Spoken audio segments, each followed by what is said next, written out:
Folks, for too many years I have put up with horrendous abuse.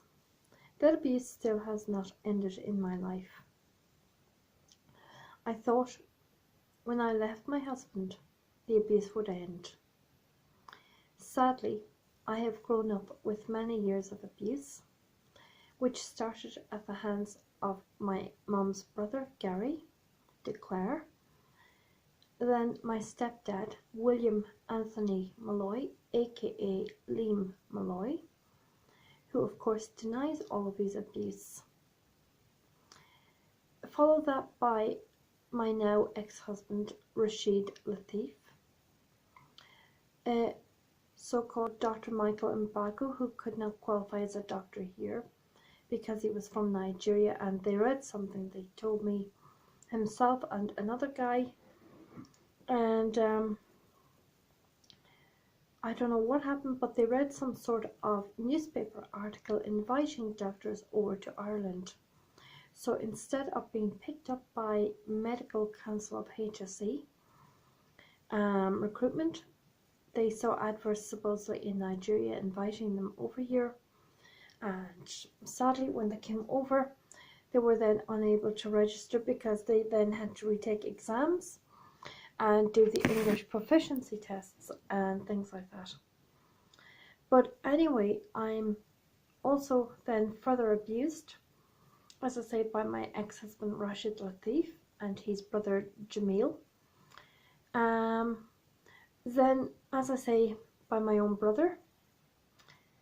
Then by my aunt Ghazala de Clare, my cousin Fiona O'Hare, and then my aunt's husband also, Conrad Jones, along sadly with my own brother Dermot James Malloy. So at this point in my life, I have grown absolutely fed up. If it's not physical abuse, it's emotional abuse and put downs.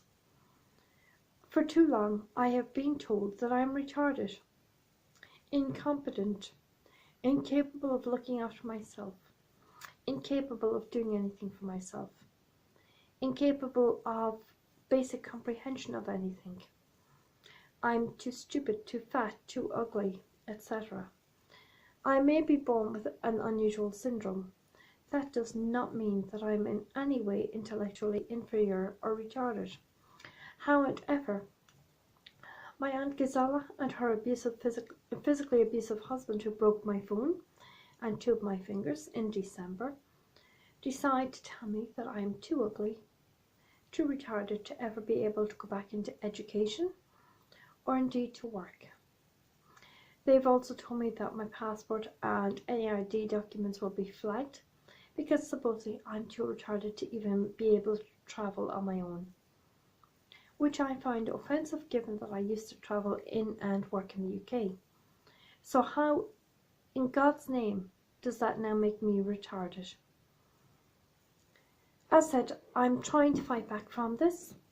It's not easy because when you've been put down for so long, you then begin to develop a serious mistrust. Now, as said, she's been telling Gardaí and other people that I'm retarded, supposedly that I've got ADHD, which again, folks, is not on my medical files. My aunt does not have my consent to access my medical information either. As said, I would like your input. I'd like some feedback from you. If you wish to look at this video, feel free. But I don't think that listening to me that you would in any way agree with my aunt and her synopsis of basically my being intellectually retarded or supposedly with ADHD. Now, as I say, I'm absolutely fed up of the put downs and the absolute emotional abuse. Excuse me, but I am fed up. I'm so tired of it. I'm unable to cope with it anymore. So all I am saying is, if there are barristers out there and solicitors, please, I would ask you to give this video a quick look over and then tell me whether or not you think I would have a case, because I do not want this abuse in my life any longer. Okay, thank you for watching.